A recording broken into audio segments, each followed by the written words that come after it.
আগে এটাকে বলা হতো পিগ ফ্যাট 1960-এর দশকে। তো পিগ ফ্যাট মুসলমানদের খাওয়া যায় না, এই জন্য অ্যানিমেল ফ্যাট বলতো। তো অ্যানিমেল ফ্যাট যখন বলে তখন অ্যানিমেলটা আবার এই যে কিনা হালাল অ্যানিমেল কিনা, আবার হালালভাবে জবাই হলো কিনা সেটাও একটা প্রশ্ন। ফলে মুসলমানরা বর্জন করলো। 1992-93 সাল থেকে এটাকে অ্যানিমেল ফ্যাটও বলা হবে না, পিগ ফ্যাটও বলা হবে না, তাহলে কি বলা হবে? ই কোর্স। ধরা মুশকিল। খাবারের নিয়ে ড্রিঙ্কস, তারপরে বিভিন্ন আইসক্রিম, এগুলো দেখবেন গায়ে লেখা আছে E131, E146, E534, এরকম ই কোড লেখা থাকে। আমার একটা বিনয়ের সঙ্গে বলি, আমার লেখালেখির একটু বদভ্যাস আছে। একটা বই আছে 21 শতকের চ্যালেঞ্জ যুব মানুষ। এই বইতে আমি 57টা না 58টা ই কোড উল্লেখ করে দিয়েছি, যেগুলো প্রত্যেকটা শুকরের চর্বি দিয়ে তৈরি। এখন আপনি যদি বাংলাদেশে কয়েকটা পাওয়া যায়, সম্ভবত 8টা না 9টা, আরো বেশি বলতে 11টা 12টা। এই 11 সবগুলো বাচ্চাদের খাবার। এই 11টা খাবারের একটাই খাওয়ান, কিন্তু বাচ্চাকে শুকুরের চর্বি খাওয়াচ্ছেন, আর আপনি আশা করেন যে আপনার বাচ্চা মানুষের আচরণ করবে? কেন করবে না জানেন? যে আমরা যে মাংস খাই, মাছ মাংস খাই, অ্যামাইনো অ্যাসিড তো পাই, প্রোটিন। অ্যামাইনো অ্যাসিড প্রায় 50 রকমের অ্যামাইনো অ্যাসিড আছে। মাংস থেকে আসে 22টা। তার ভিতরে 9টা হচ্ছে খুব বেসিক অ্যামাইনো অ্যাসিড, যেটা আমাদের দরকারি। এখন এই প্রত্যেকটা অ্যামাইনো অ্যাসিডের মলিকিউলস আছে। এটা আমি উম্মি মানুষ, আমি এটা বুঝবো না। কিন্তু সমস্যা হলো আমি না বুঝলে কি হবে? আমাকে তো বুঝতেই হচ্ছে, আমার বাচ্চার জীবনটা নষ্ট হয়ে যাচ্ছে। এই মলিকিউলস, শুকরের অ্যামাইনো অ্যাসিডে, প্রোটিনের যে মলিকিউলস, আর হালাল খাবারের মাংসে যে অ্যামাইনো, এই মলিকিউলস এক না। ফলে আমার 9টা মলিকিউলসের ভেতরে যখন শুকরের মলিকিউলস ঢুকছে, আমার জেনেটিক জিন থেকে ভেতর থেকে আমার আচরণ বদলে যাচ্ছে। ভালোর প্রতি আমার কোনো ঝোঁক থাকে না। যত নোংরা, যত অসভ্যতা, যত অশ্লীলতা, ওই দিকে আমার ঝোঁক। তো খাবারের কারণে।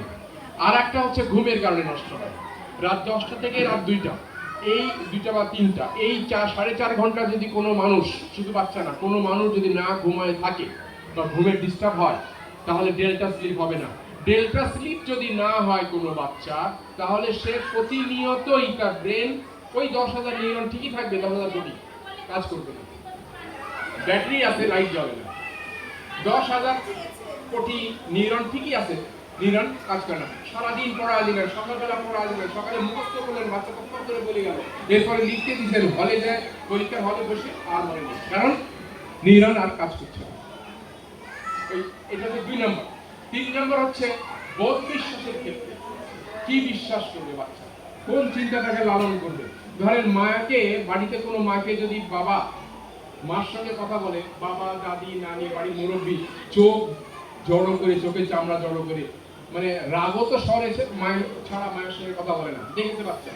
এখন এই বাচ্চা মায়ের সঙ্গে কথা বলতে গেলেই বাচ্চা জানে মায়ের প্রতি রাগ করা যায়, চোখ জড়ানো যায়, চোখ লাল করা যায়, মার সঙ্গে খারাপ ব্যবহার করা যায়, কারণ সবাই যে করে। এটা নর্মস, এটা এমন অসুবিধা কিছু নাই, সবাই করে, আমিও করছি। এটা একটা দিক। আর একটা হচ্ছে বাচ্চাকে যদি অ্যাটেনশন, আমি এর আগে প্রথমেই বলেছি, বাবারা বাচ্চাকে সময় দিচ্ছেন না। আপনি যদি আপনার বাচ্চাকে সময় না দেন, বিশেষ করে 9 বছর থেকে শুরু করে 13 বছরের মেয়েরা, কন্যা শিশু, এদেরকে যদি সময় না দেন, পুরুষ হিসেবে মাসুলিন ফিগার, মা যত সময় দিচ্ছি, বাবা যদি এই সময় মেয়ে বাচ্চাকে সময় না দেন, মেয়ে ওই আপনার কন্যা শিশু 9 বছরে মনে হতে পারে, 10 বছরের বাচ্চা মনে হতে পারে, স্কুলে কোনো না কোনো পুরুষের সাহায্যকে খুঁজে নেবে, কারণ হরমোনের কারণে সে মাসুলিন অ্যাটাচমেন্ট চাইবে। এটা তার দোষ না, এটা তার হরমোনের কারণে। তো আপনি হয় সময় দেবেন, না বাচ্চা সময় নিয়ে নেবে। যার কাছ থেকে নেবে আপনার পছন্দ হবে না। আর 4 নম্বর হচ্ছে সহবত। কার সঙ্গে মিশছে, কার পাশে থাকছে, কাকে কি করতে দেখতেছে, কার সাথে খেলছে, কার সাথে স্কুলে যাচ্ছে, কার সাথে বসছে, এগুলোর উপরে নির্ভর করে জীবনের 4টা অঙ্গনকে যদি আমরা নিয়ন্ত্রণ করতে পারি, তাহলে আমাদের এটুকু আশা করা যে আমার বাচ্চা নষ্ট হবে না, ইনশাআল্লাহ। আমার সময় শেষ, 4টা 10 বাজে, এখন নামাজের বিরতি। এরপরে